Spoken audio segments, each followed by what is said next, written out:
जय साईं राम भक्तों, स्वागत है आप सभी का एक बार फिर से। आज के इस वीडियो में आप सभी जानेंगे कि गुरुवार के दिन शिरडी वाले साईं बाबा की पूजा विधि विधान से करने का विधान है। साथ ही जो भी भक्त गुरुवार के दिन साईं बाबा की पूजा करता है और यह उपाय को करता है, उसके जीवन की सारी समस्याएं और परेशानियां खत्म हो जाती हैं। तो साईं बाबा सभी कष्टों को खत्म करते हैं, रोग को दूर करते हैं और सभी विघ्नों का नाश करते हैं और हमारे सारे संकटों को खत्म करते हैं। भक्तों, अगर आप किसी कारणवश अपनी परेशानियों से मुक्त नहीं हो पा रहे हैं तो आज के इस वीडियो में मैं आप सभी को शिरडी वाले साईं बाबा को प्रसन्न करने का बहुत ही सरल उपाय बताने जा रहा हूं। सबसे सरल आसान विधि बताने जा रहा हूं। यह उपाय बहुत ही ज्यादा प्रभावशाली है और यह उपाय कभी भी विफल नहीं जाता। कोई भी व्यक्ति इस उपाय को करके अपने भाग्य का उदय कर सकता है और अपने घर में आने वाले धन की बढ़ोतरी कर सकता है और तो और अपने जीवन में आ रहे सभी प्रकार की परेशानियों से छुटकारा पा सकता है। अगर आपके ऊपर कर्जे का भी भार हो तो सारी समस्या जड़ से पल भर में खत्म हो जाती हैं। अगर आप भी चाहते हैं कि इस तरह की जानकारी आप लोगों को प्रतिदिन प्राप्त होते रहे तो आप सभी अपने इस चैनल को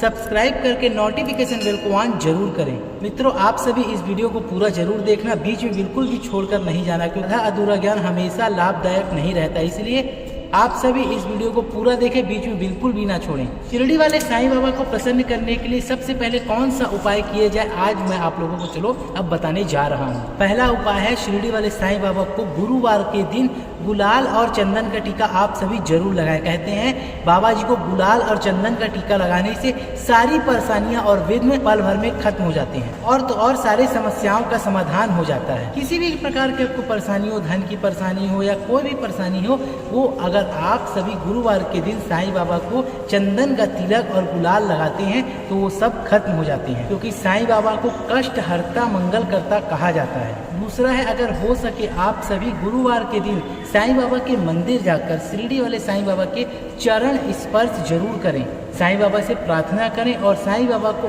ओम नमो श्री साईं प्रभु नमः इस गुप्त मंत्र का जाप करें। इससे भी आपके घर में धन की वृद्धि होती है। तीसरा उपाय बताने जा रहा हूँ मित्रों, आप सभी को शिरडी वाले साईं बाबा को हो सके तो गुलाब का फूल जरूर चढ़ाएं। कोई भी व्यक्ति अगर साईं बाबा को गुरुवार के दिन गुलाब का फूल अर्पण करता है तो साईं बाबा इससे बहुत ही ज्यादा प्रसन्न होते हैं और तो और साईं बाबा को उनकी मनोकामना को पूरी करना पड़ता है। अगला उपाय है मित्रों, 7 गुरुवार तक किसी भी साईं बाबा के मंदिर जाकर साईंनाथ महाराज को खिचड़ी का भोग लगाकर भक्तों में जरूर बांटें। इससे आपकी हर प्रकार की मनोकामना अवश्य पूर्ण होगी। लेकिन भक्तों, आप लोगों को लगातार 7 गुरुवार तक जाना है, बीच में बिल्कुल भी गैप नहीं करना है। अगर आप ऐसा करते हैं तो शिरडी वाले साईं बाबा के पास से आपके घर में हर प्रकार की परेशानियां से मुक्त हो जाएंगे। अगर आप चाहते हैं मेहनत का फल प्राप्त हो या जो भी बाधा आपके घर में आ रहे हैं वो दूर हो जाएं, साईं बाबा का आता है एक गुप्त कवच, साईं कवच जो आता है, इसे आप जरूर धारण करें।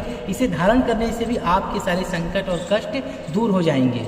इसे आप धारण कर सकते हैं। इसे लाने के बाद गुरुवार के दिन अभिमंत्रित करके पूजा पाठ करके साईं चरणों में छुआकर इसे आप अपने ऊपर धारण कर सकते हैं। अगर आप चाहते हैं साईं कवच प्राप्त करना तो आप हमें कमेंट जरूर कर दें या दिए गए नंबर पर आप व्हाट्सअप कर सकते हैं। सशुल्क आपके लिए आपके घर तक इसे प्रेषित किया जाएगा बाबा के दरबार से अभिमंत्रित और अभिषेक पूजा करके। इसको पहनने से भाग्य उदय होता है और हमें धन की प्राप्ति होती है। इसके साथ ही अगर आप सभी हर प्रकार से परीक्षा में पास होने की कोशिश कर रहे हैं तो साईं बाबा को एक कापी जरूर चढ़ाएं और उसमें हो सके तो ओम नमो श्री साईं प्रभु नमः इस मंत्र को प्रतिदिन कापी में लिखें। जब भी आपको समय मिले उस कापी को भरें और जब वो कापी भर जाए तो शिरडी संस्थान में उसे प्रेषित कर दें। आप कर्ज से परेशान हैं या हर प्रकार की परेशानियों से मुक्त होना चाहते हैं तो आप ये उपाय जरूर करें। कापी में ओम नमो श्री साईं प्रभु नमः इस मंत्र को लिखें और जब ये पूर्ण भर जाए तो इसे शिरडी संस्थान में प्रेषित कर दें। गुरुवार को कोई भी भक्त